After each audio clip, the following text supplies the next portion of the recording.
Fala pessoal, boa noite, tudo bem com vocês? Tranquilidade? Deixa eu ajustar aqui minha lâmpada. Opa, isso. Vamos lá, né? Aula de hoje, dando continuidade à aula passada, que é sobre tomografia, que seria na quarta-feira, desculpe, seria na terça-feira. Infelizmente eu tive um probleminha no meu computador e não consegui a transmissão na terça-feira. Então, essa aula, na verdade, é a continuação da aula de tomografia. E aí nós iremos dar continuidade ao assunto tomografia. Haja vista que lá o edital, ele fala que é importante que o aluno, que o candidato estude tanto a parte teórica de tomografia, né, os princípios físicos básicos de tomografia computadorizada, mas também a questão de protocolo.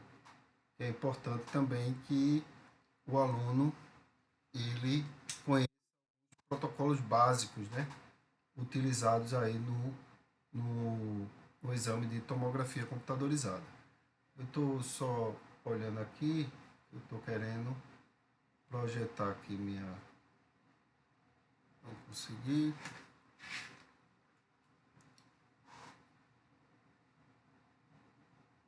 Só rapidinho aqui.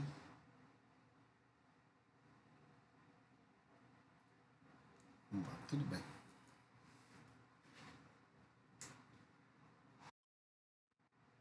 Vamos ver agora.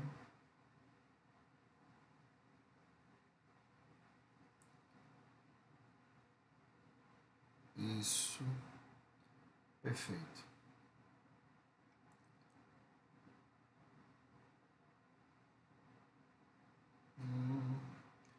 Só um momentinho, gente, só para eu... Edição, mostrar, compartilhar, temporizador, ocultar cursor.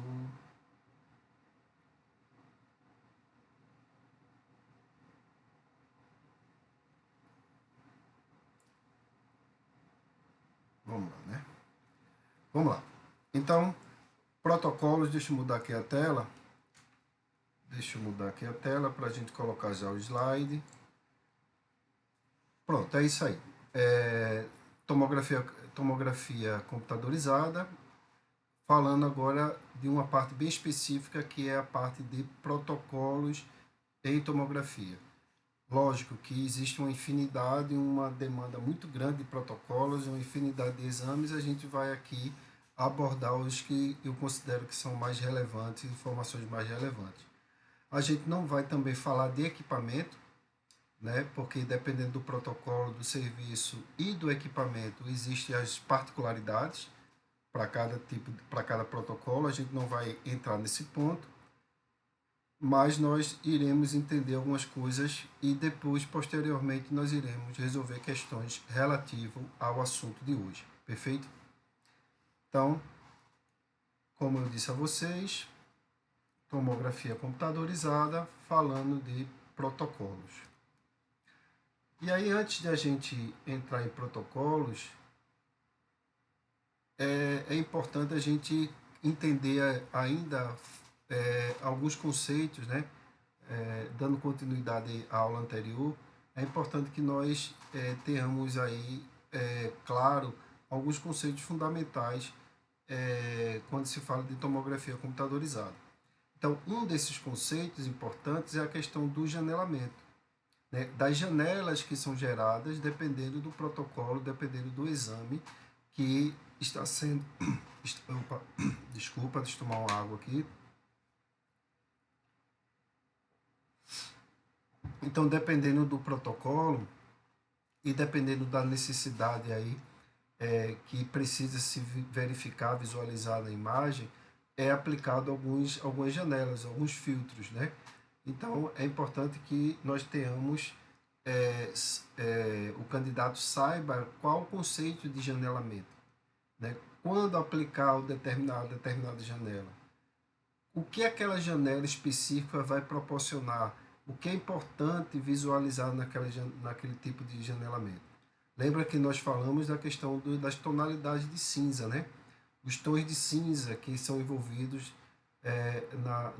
na imagem tomográfica. E esses tons de cinza, eles são quantificados.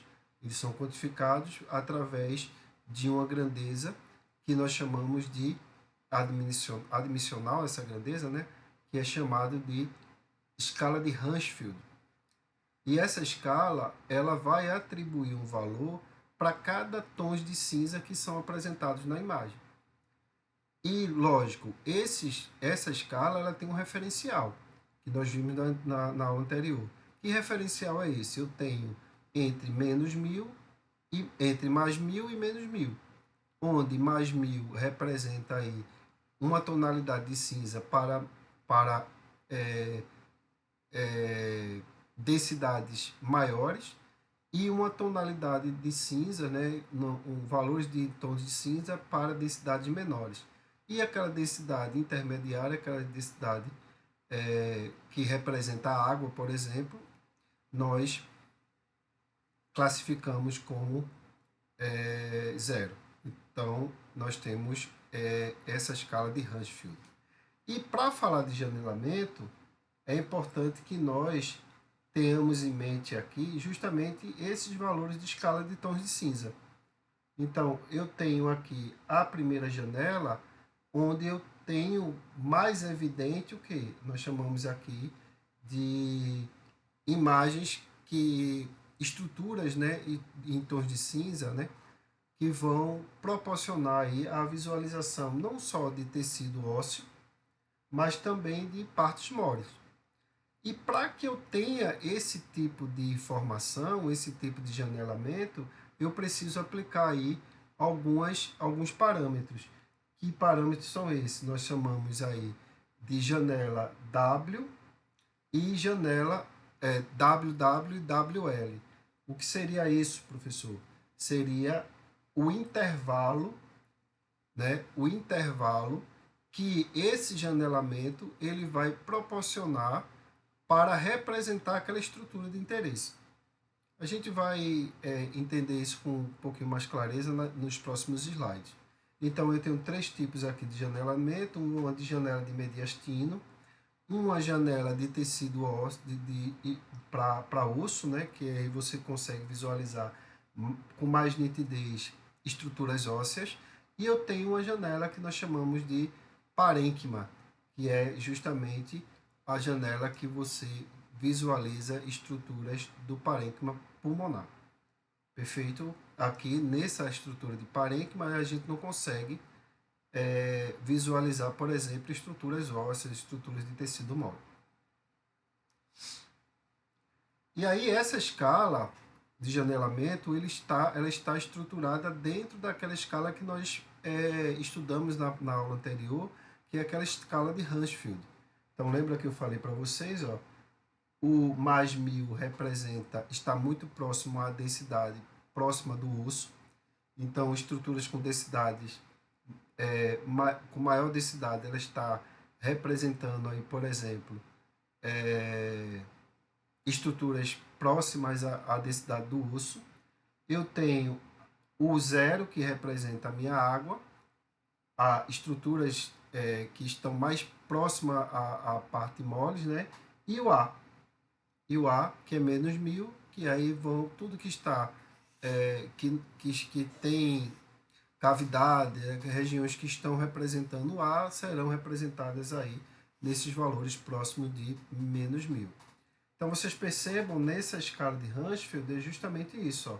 O A, que é menos 1000, ele vai nos apresentar tonalidades em tons de cinza mais escuros.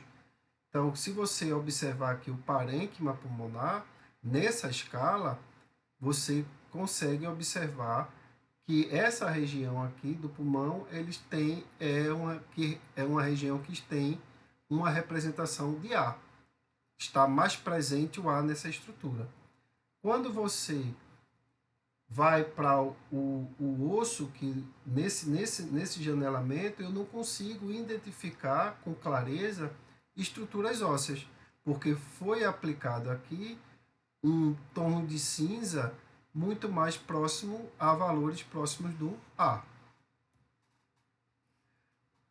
Outra janela é uma janela intermediária, onde eu tenho aqui valores entre 0 e menos 100.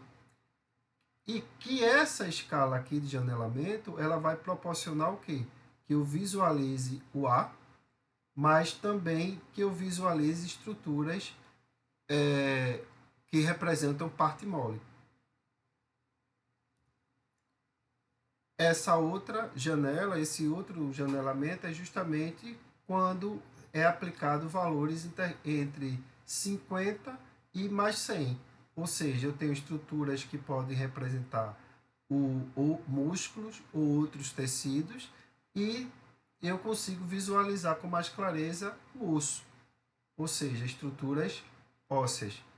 Quando você observa a escala de tons de cinza aqui, ó, você percebe que esses valores aqui, que estão mais próximos de 1000, eles estão mais evidenciados na imagem. Essa é a janela de parênquima, como eu apresentei para vocês, que estão dentro de um limiar de uma escala entre menos 1000 e menos 100. Ou seja, tudo que está dentro de tonalidade de cinza entre esses valores aqui estão representadas nessa janela que nós chamamos de janela de mediastina. Desculpa, janela de parênquima, né? E aí, dito isso, conversando um pouco rapidamente, mas de forma bem sucinta sobre essa questão de janelamento, nós iremos entrar agora na questão dos protocolos. E aí eu trago para vocês o protocolo de crânio, né? Crânio rotina. Então, mais uma vez, existe diversos protocolos, diversas formas, né? Dependendo da característica do serviço, você consegue aprimorar, ou seja, você consegue moldar esse protocolo de acordo com a necessidade de cada serviço, perfeito? Mas o que nós vamos ver aqui são informações que estão presentes na maioria dos protocolos de crânio. Né? Quais são as informações fundamentais necessárias quando você aplica esse protocolo no exame de tomografia? Isso é o que a prova quer. A prova não quer que você fale do protocolo da Toshiba, qual o protocolo utilizado na CIMES. Não, ele não quer isso. Ele quer que você conheça os princípios gerais, os norteadores gerais para a realização desse exame. E aí, falando de protocolo, é importante que a gente entenda aí quais são as indicações para esse tipo de exame, né? Um crânio, tomografia de crânio rotina. Por que eu estou dizendo crânio rotina? Porque existem outros protocolos relativos à questão do crânio. Mas aí a gente vai estudar os exames de rotina. Então, quais são as indicações? Nós temos aqui como indicação para tomografia de crânio o traumatismo craniano, dores de cabeça, acidente vascular cerebral, hemorragia subaracnoide, suspeita de hidrocefalia, ou função valvar anormal, ou perda de consciência, motilidade e outras sensações. Então, essas são as indicações fundamentais aí para a realização de uma tomografia de crânio. Então, como... Opa! Voltei muito. Então, para se realizar esse tipo de exame, é necessário observar algumas informações fundamentais aí necessárias na hora de você realizar um bom exame, né? Primeiro é questão de você realizar uma boa anamnese, você conhecer o paciente, não conhecer do ponto de vista, saber qual é a indicação, qual é a solicitação médica, o que é que o médico espera na realização desse exame. Então, é fundamental que se realize uma historinha, uma anamnese, né? Busque informações necessárias para você realizar o exame com mais eficiência, com mais qualidade. E que não haja um retorno desse paciente por falta de informações ou por falta de de não observação de alguns parâmetros necessários para você incluir a patologia ou a indicação que o médico está solicitando no exame.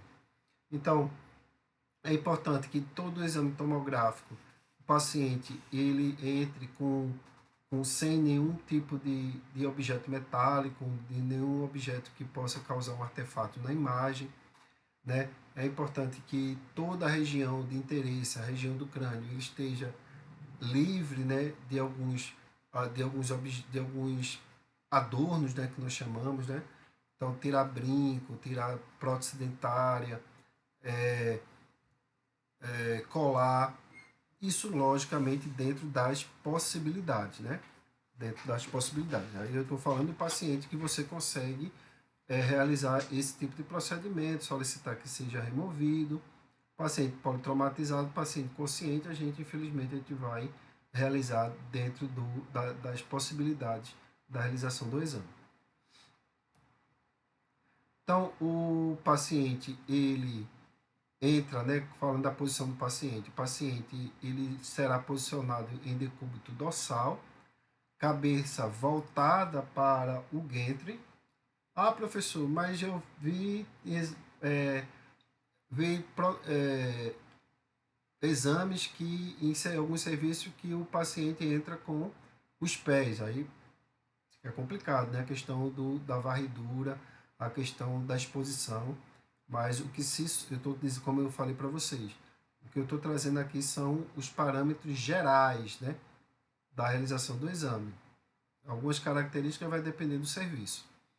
Então, cabeça voltada para o gantry, né? Deve ter uma maior simetria possível, né?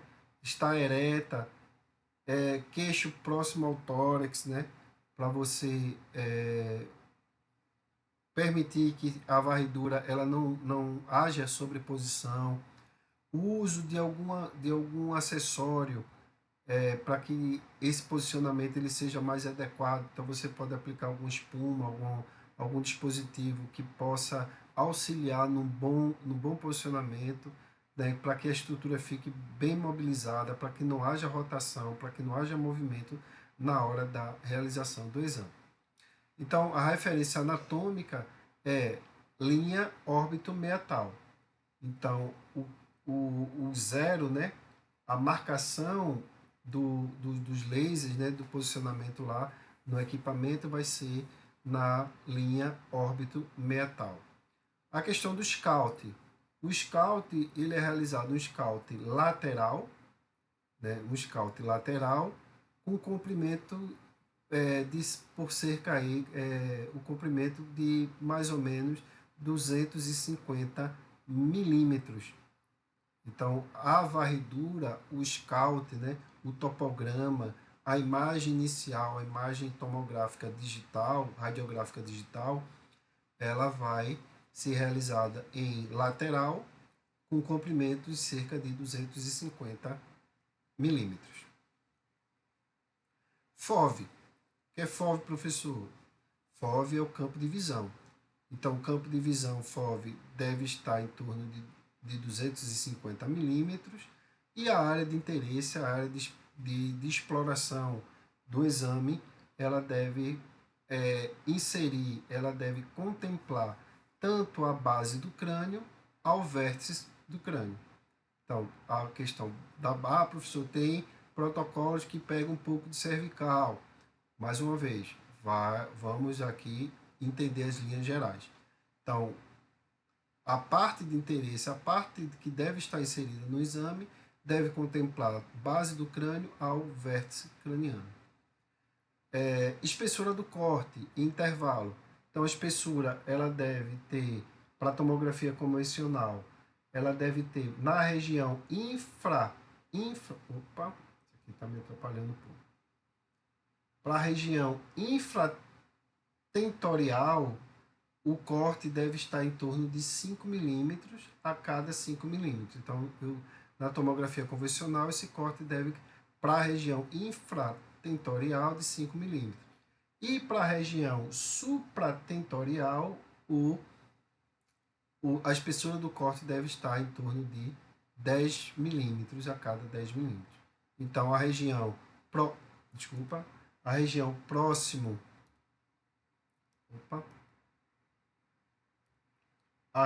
próximo ao vértice do crânio, 10 milímetros. A região próxima à base do crânio, infratentorial, ela deve ter aí um corte mais fino, porque ali eu vou ter estruturas com diâmetro, com espessuras menores. Então, aquele protocolo, aquelas orientações é para a tomografia convencional. Para a tomografia multislice, né?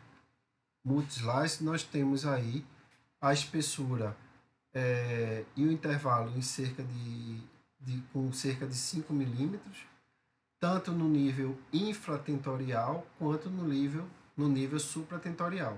Então, percebam ali que para equipamentos multislice, né, helicoidais, ele precisa aí, ele não há uma distinção entre as regiões tanto da próxima ao vértice do crânio quanto à base do crânio. Então eu tenho uma mesma espessura de corte que está em torno aí de 5 milímetros.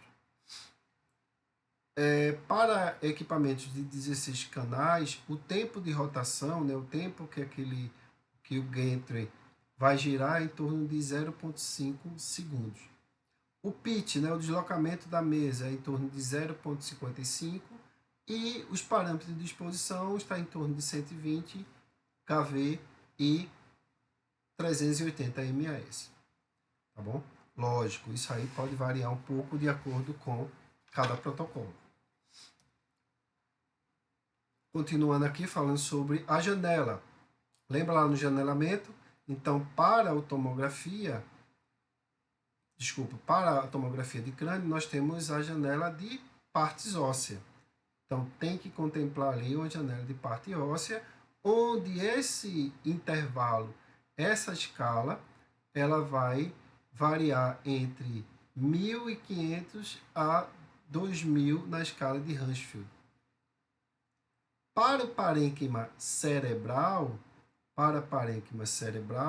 nós temos aí a região infratentorial, com os valores na escala de Hansfield entre 120 e 220 na escala de Hansfield, e uma janela com 300 a 50 tonalidades de cinza na escala de Hansfield. Para supratentorial, nós temos esse intervalo de janelamento entre 80 e 130 e campo de visão ali de 20 a 30 na escala de Hansfield. Então, esses são os janelamentos. Mas qual é a janela fundamental aí? Para crânio, as janelas de partes ósseas. Janela de parte óssea. Então, uma vez adquiridas as imagens, nós vamos reconstruir essas imagens, né? Então, existe uma diferença entre a reconstrução entre tomógrafos convencionais e tomógrafo multislice. Então, para o tomógrafo convencional, é realizado uma reconstrução axial em ambas as janelas, tanto de tecido mole como para tecido de partes ósseas. Já no tomógrafo multislice, essa espessura ela vai contemplar os 3 planos, coronal, sagital e axial, com intervalo de 5 por 5 milímetros em todo o cérebro. E nos 3 planos também será reconstruído tanto janela de partes ósseas como janela de partes moles. No caso de fraturas, quando a indicação, lembra que eu falei para vocês lá no início, a indicação de fratura. No caso de fratura, é importante que na documentação, na reconstrução, seja contemplada aí uma reconstrução tridimensional, uma reconstrução 3D.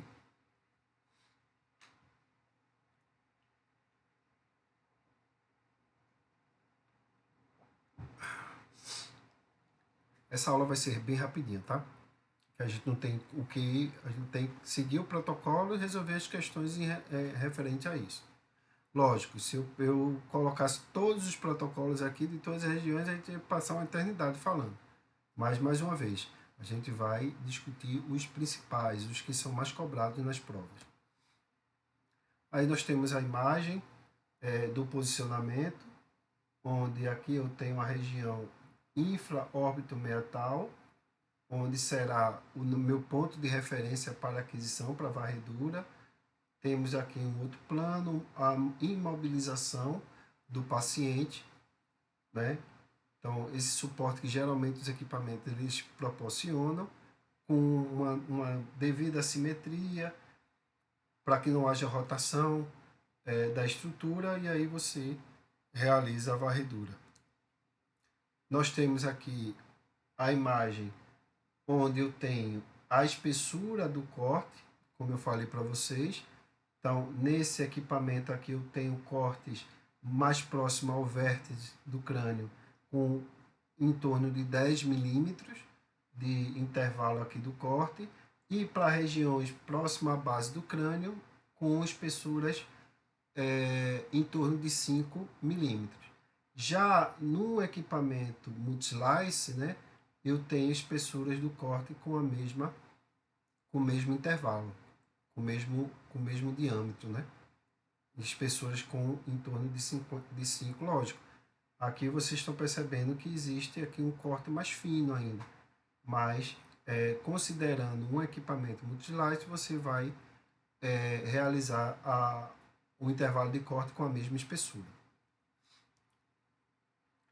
E aí, com isso, nós temos o nosso exame propriamente dito.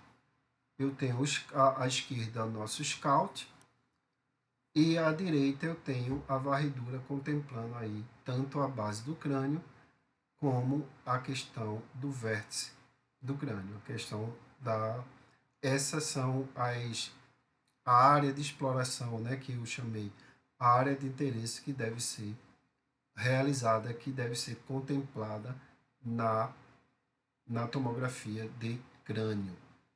Ok? Tranquilidade?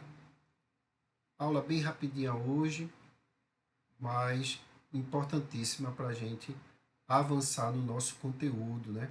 Avançar no nosso conteúdo, que é muito importante. A gente já, até agora, nós estamos aí na nossa 10ª aula, então nós vimos muita coisa. Coisas que não acredito que algumas pessoas aqui nem chegaram a estudar no curso técnico ou no curso de tecnólogo. Então, informações importantes aí, certo?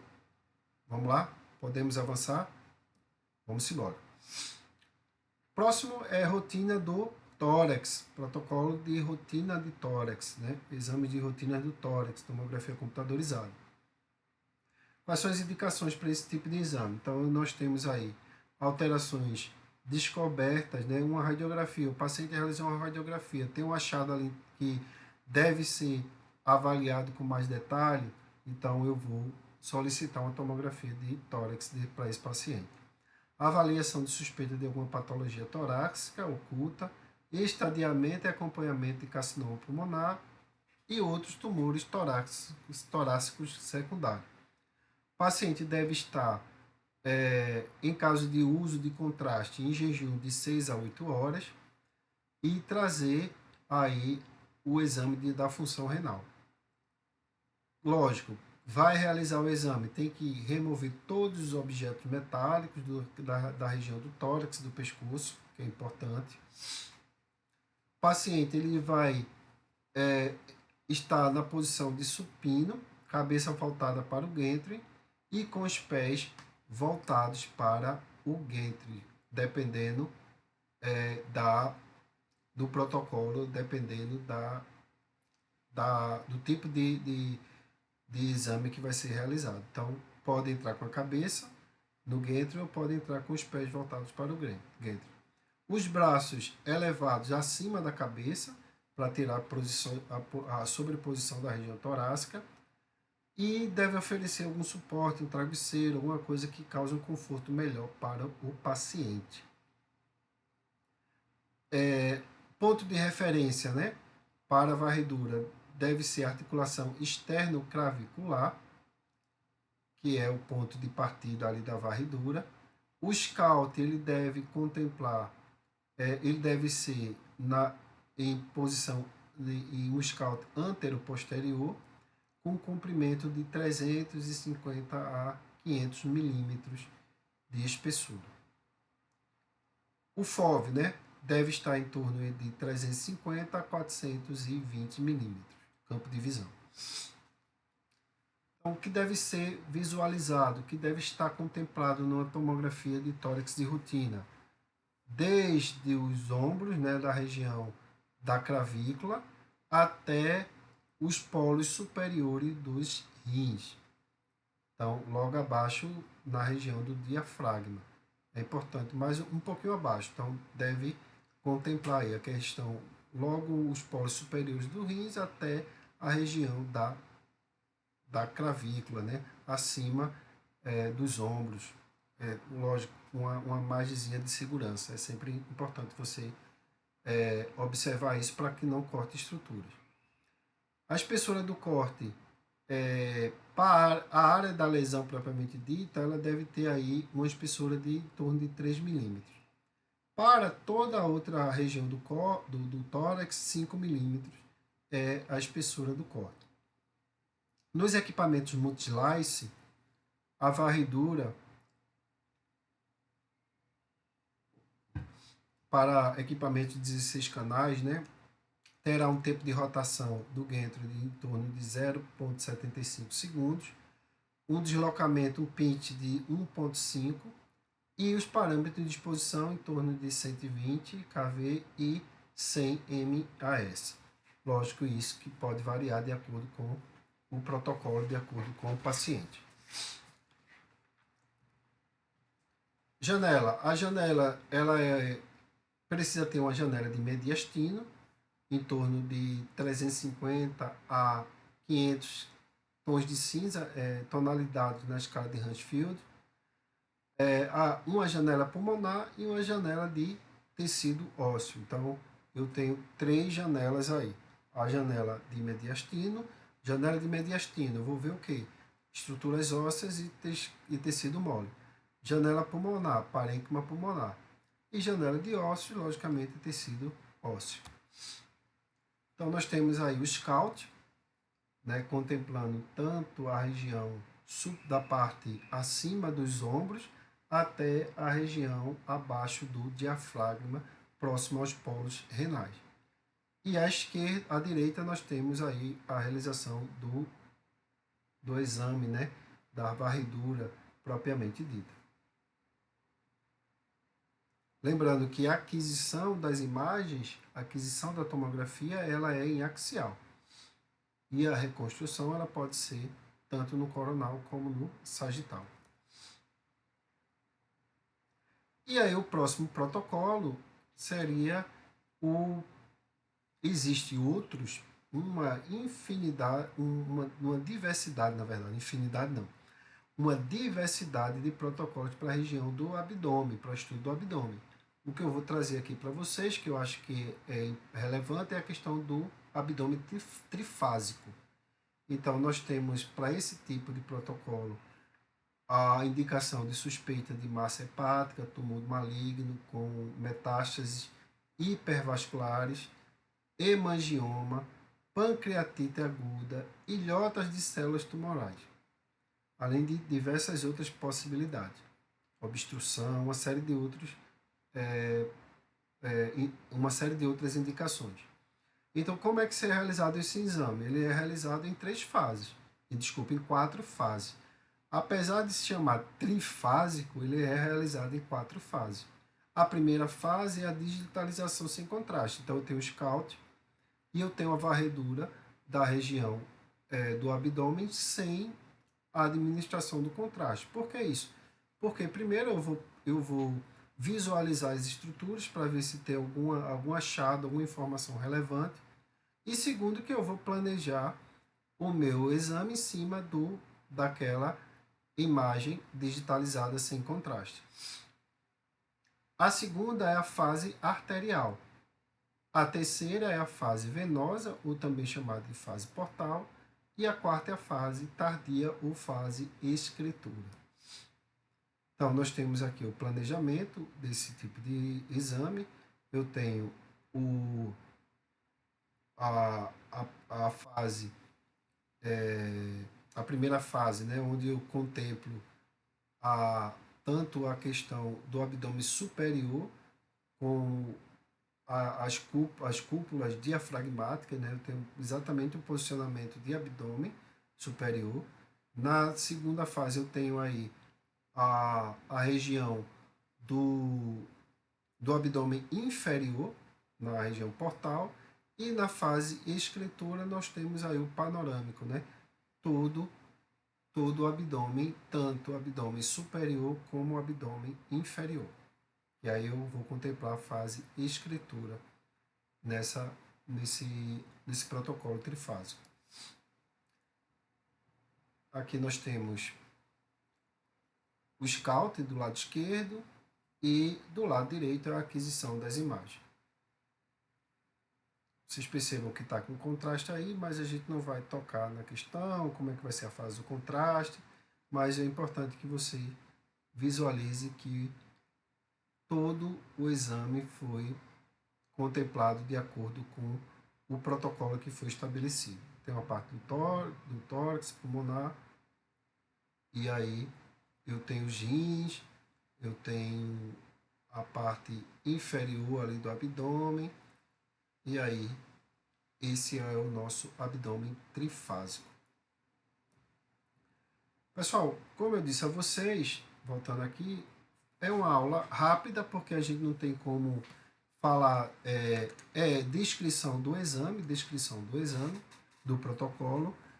Eu aconselho a vocês buscarem aí, estudarem outros protocolos, né? Dentro desse formato que eu estou apresentando aqui para vocês, indicação, qual a janela, qual o intervalo, quais estruturas de interesse, de relevância que precisam estar contempladas no exame. É importante que vocês estudem com essa sequência. Não vão se apegar a modelo de equipamento, a estudar macetes, né? Estudar.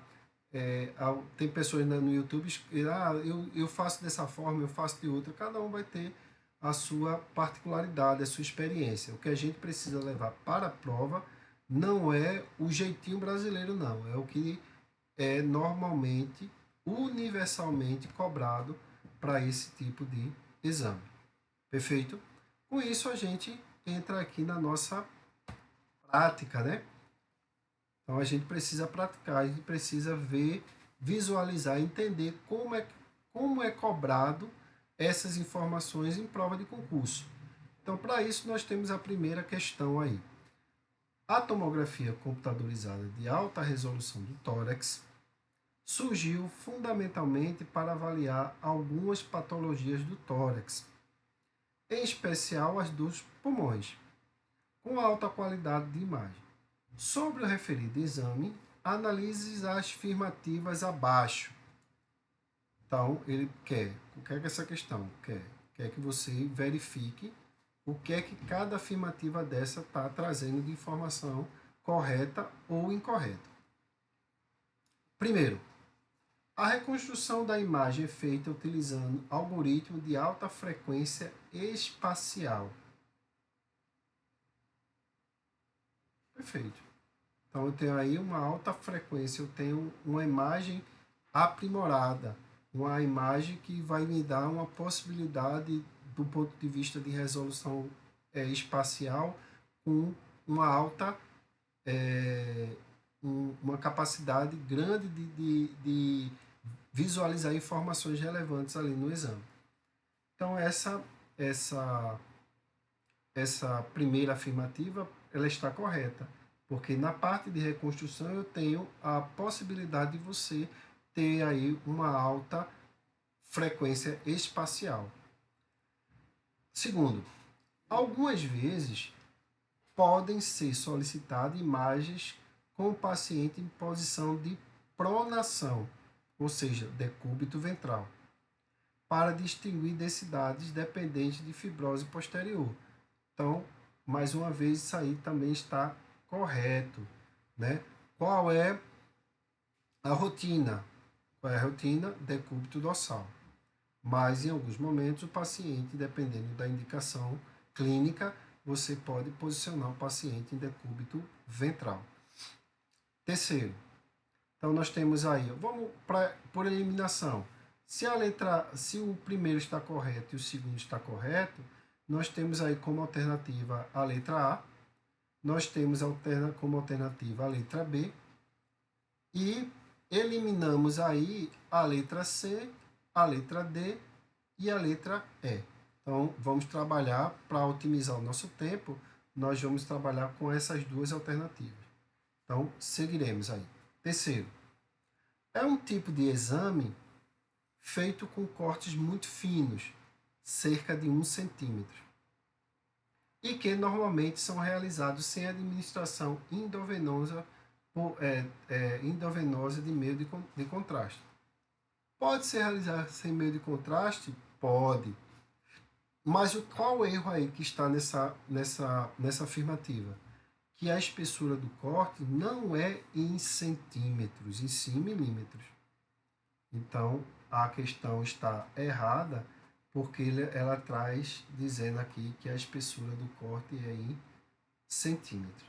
Então, gabarito, nossa letra B. Por que letra B? Porque o quarto diz assim: os filmes devem ser documentados com tamanho de imagem grandes e algumas vezes somente com imagem de janela pulmonar, ou seja, sem janela de mediastino. Então, normalmente a documentação ela vem com a questão da parte óssea, se for fratura, e com as informações da janela de parte do parênquima, que é o que é mais relevante para esse exame. O mediastino, a janela de mediastino não é de fundamental importância, apesar que toda a informação ela está lá no exame. Mas para a documentação é priorizado partes ósseas e parte do parênquima pulmonar. Então, o nosso gabarito é letra B. Vamos aí para a próxima questão. Sobre a tomografia computadorizada helicoidal, para estudos dos rins, assinale a opção correta sobre a técnica de realização do exame. Então, o que é que ele está dizendo? A letra A. A técnica deve ser direcionada de acordo com o problema clínico específico envolvido, sendo que existem alguns aspectos comuns a todos os estudos renais ATC. Então, ele está dizendo aqui, ó, a técnica não deve ser direcionada, lógico que deve ser direcionada. Lembra que eu disse a vocês? Vai depender da indicação. Você vai estabelecer a técnica, o protocolo, a abordagem na realização do exame de acordo com o quê? De acordo com a indicação clínica.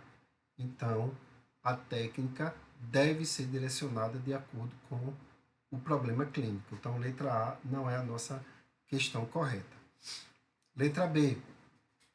Deve-se evitar utilizar os mesmos parâmetros de controle, como, por exemplo, KV e MAS, espessura de corte e campo de visão, FOV, para estudos de pré e pós meio de contraste.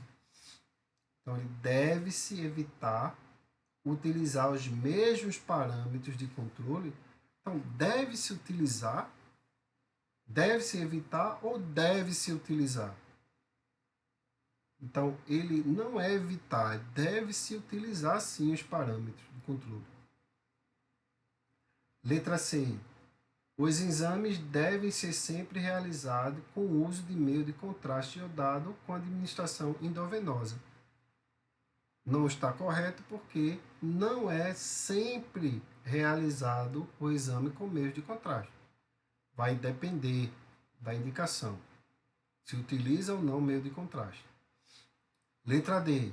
Pacientes submetidos à tomografia renal, em alguns casos, devem receber meio de contraste por via oral. Olha aí, pode ser sim. Porque alças intestinais não opacificadas pode simular massas perirenais e linfonodomegalia retroperitoneal.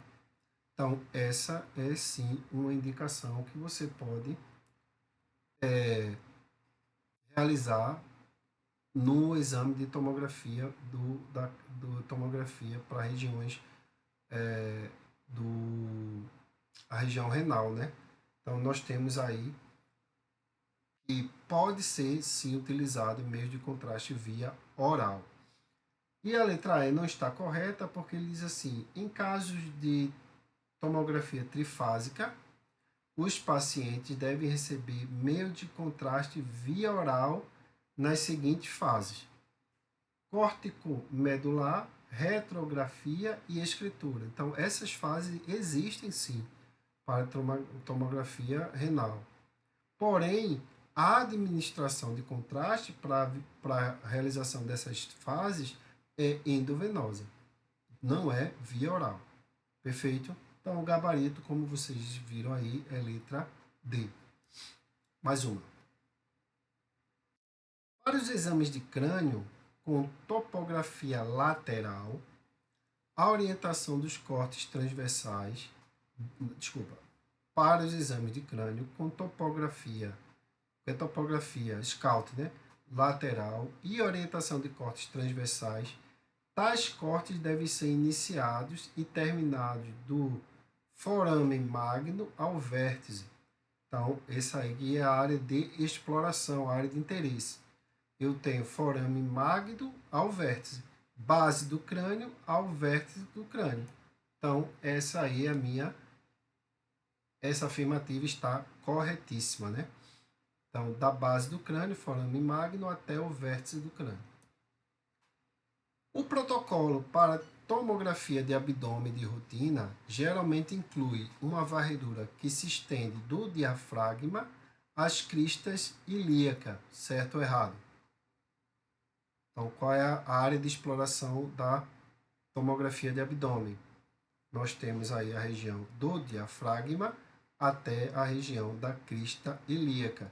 Sempre é a questão do... Ah, professor, mas não tem que pegar lá a síntese pública, porque vai ser realizado, se for no caso de um protocolo de trifásico, só que nesse caso aí é uma rotina, né? Protocolo de abdômen de rotina, é até o abdômen superior. Então, vai até a crista ilíaca. Tem a imagem aqui, ó, a região do diafragma, um pouquinho mais acima do diafragma, pegando uma parte da região pulmonar até a crista ilíaca. Sempre observando uma região de segurança, uma região de interesse para não perder estruturas. Com isso, gente, nós, como eu falei para vocês e prometi, nós concluímos essa aula de protocolos. Foi uma aula rápida, né? Durou aí 50 minutos, quase uma hora, mas com informações relevantes aí para a nossa jornada, para o nosso estudo, tá bom? A aula ficou gravada, essa aula foi gravada por conta da impossibilidade de transmitir a aula ao vivo na terça-feira, certo? E aí eu vou preparar as próximas aulas para a gente dar seguimento e continuidade para o nosso estudo, para a nossa maratona. Ok? Até a próxima aula. Tchau.